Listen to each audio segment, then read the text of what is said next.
Good morning. It's Wednesday, December 1st.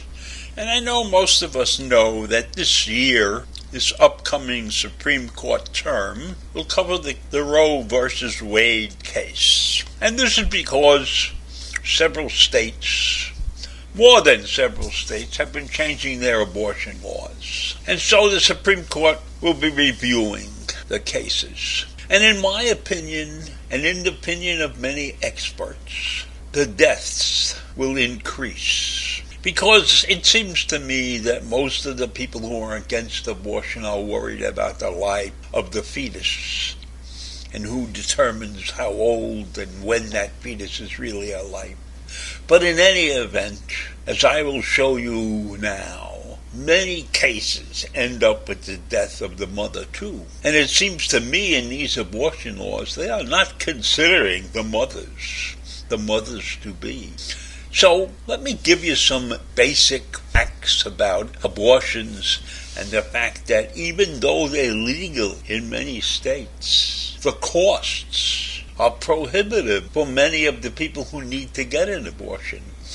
And so the illegal abortion clinics will still exist no matter what you do. And that will cause the lives of more than just the fetus, but many of the mothers to be die in these illegal places.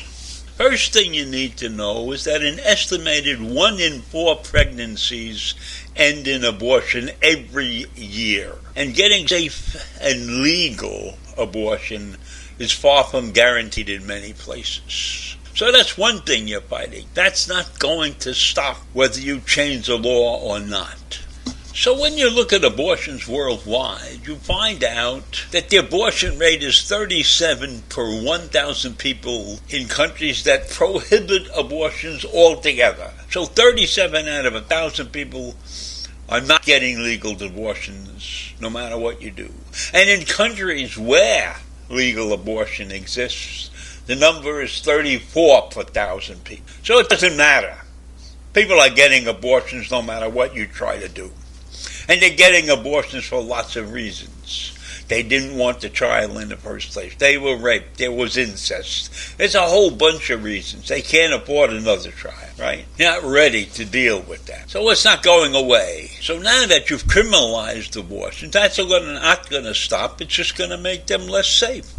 So why are we doing this? Why can't we allow women to exercise their own right? We are not in position to tell somebody how they should live their life. It's a terrible thing if you don't want to have a child to be forced to have. And all of these people who want to save these children, I don't see them running around telling everybody, we'll take care of your kid. Don't worry about it. Have the baby. We'll take care of it. You don't have to worry about that stuff. That's not happening. They want to save the child's life, put the mother's life in danger, and don't really care what happens. They have this perverse idea that it's a life at conception.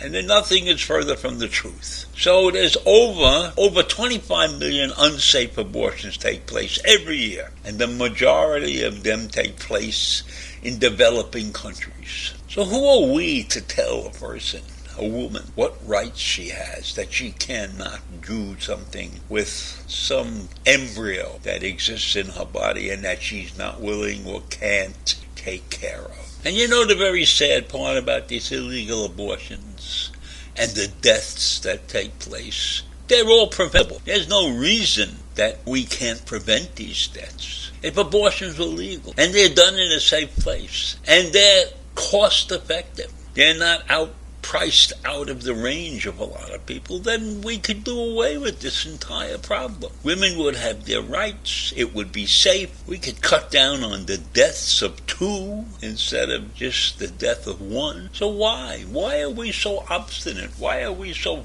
backward? In many places where these illegal abortions are forced to take place, it's the fault of the community because they resist adequate sex education in the home, in the schools, even in the churches and synagogues. We should be talking about this. We should be explaining to people. We should be willing to provide contraception and everything in order to prevent this situation instead of trying to make it unlawful. Right? This is a health care issue. This is the health of people in this country that's at stake, and the health of people around the world, because not every country is willing to provide abortion services.